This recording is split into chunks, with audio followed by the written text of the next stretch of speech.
Ililibot ko ngayon kayo dito sa aking hacienda. Charing, ang daming mais. Oh, kita nyo naman yan. Pag yan umani na, hihingan ko yan syempre. Side by side, pechay.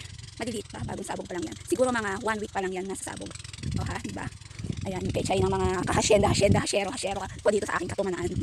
Parang akin diba? Feeling akin lang mga bebe ko. Itong side na to, malapit na itong anihin. Malapit na akong maggisa ng pechay.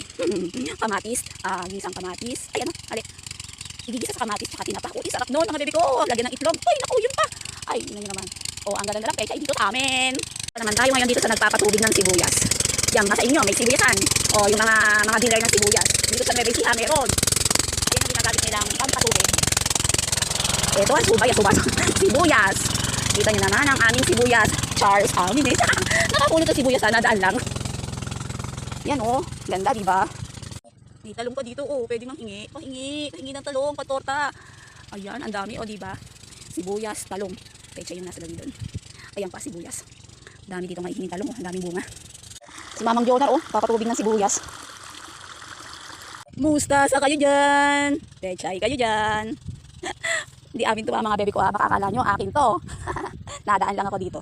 Ayan, may kamatisang pa dito, oh. Diba, ang dami naming gulay. Tiyaan!